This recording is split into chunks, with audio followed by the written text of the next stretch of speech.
اچھا، اس میں ایک بات یہ بھی میرے حضور نے ارشاد فرمائی، تزوج الودود الولود، دو شرطیں اور رکھی کہ جب نکاح کرنے لگو تو جو محبت کرنے والی خاتون ہے اس سے نکاح کرو، جو ٹوٹ کے اپنے شوہر کو چاہتی ہے، اور جو کثرت کے ساتھ بچے جنم دینے والی خاتون ہے اس کے ساتھ نکاح کرو۔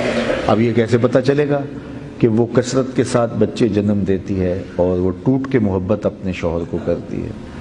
تو اس کی ضمن میں علماء نے لکھا ہے کہ اس کی بہنیں، اس کی والدہ اور اس کے خاندان کی دوسری عورتوں سے یہ اندازہ لگایا جا سکتا ہے کہ یہ کثیر الاولاد ہوتے ہیں، تو کثیر الاولاد کے ساتھ نکاح کرنے کی ترغیب دی گئی۔ آقا کریم علیہ الصلوۃ والسلام نے فرمایا کہ میری امت میں کثرت اولاد کے ذریعے سے اضافہ کرو، اگرچہ کچا بچہ ہی کیوں نہ ہو، تاکہ کل قیامت کے دن میں انبیاء میں کثرت امت کی وجہ سے فخر کروں۔ تو اولاد کی کثرت یہ اللہ کی کرم نوازی ہے، یہ اللہ تعالیٰ کا انعام ہے۔ یہ پچھلے دنوں کے اندر یہ ایک تقریب ہوئی تو ایک صاحب کہنے لگے کہ آپ کیا کہتے ہیں؟ تو میں نے کہا صاحب، جو زور دے رہے تھے کہ بچے دو ہی اچھے، وہی چوتھے نمبر پہ ہیں۔ اگر یہ باپ، ان کے باپ نے عمل کیا ہوتا تو وہ بھی دنیا پہ تشریف نہ لاتے۔ تو یہ بات ذہن میں رکھیے گا کہ اولاد کی فلا تقتلوا اولادکم خشیۃ املاق، اپنی اولاد کو جو ہے وہ املاق وجہ سے قتل نہ کرو کہ معیشت کا کیا ہوگا۔ کہا تمہیں بھی رزق ہم دیتے ہیں، انہیں بھی رزق ہم ہی دیں گے، رزق کا ذمہ ہمارے ہے، زمین کے خزانے بھرے ہوئے ہیں۔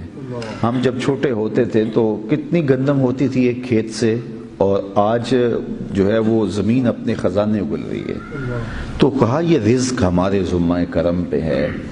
وہ کل میں دیکھ رہا تھا کہ کوئی ایک مچھلی ہے، وہ 30 ٹن گوشت روزانہ کھاتی ہے، اللہ اس کا روزانہ پیٹ بھرتا ہے، اور وہ کروڑوں مچھلیاں سمندر میں پائی جا رہی ہیں۔ یہ ہنس ایک پرندہ ہے جو سچے موتی کھاتا ہے، اور وہ بھی جو ہے وہ ہم اگر تلاش کرنے نکلے تو لاکھوں روپے دے کر کے خریدے پنساری سے، پھر بھی بعض کا یقین نہیں ہوتا کہ یہ سچے ہیں یا نہیں ہیں۔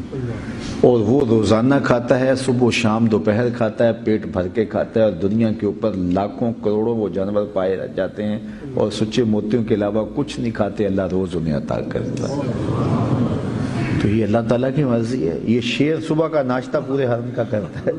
میں نے وہاں افریقہ کے جنگل میں وہ لائیو دیکھا ہے شیر کو حرم پر حملہ آور ہوتے ہوئے اور اس کا ناشتہ کرتے ہوئے۔ تو میں نے کہا کہ یہ ایک پورے حرم کا ناشتہ کر رہا ہے، اور اب اس کا دوپہر کا کھانا پتہ نہیں کیا ہوگا۔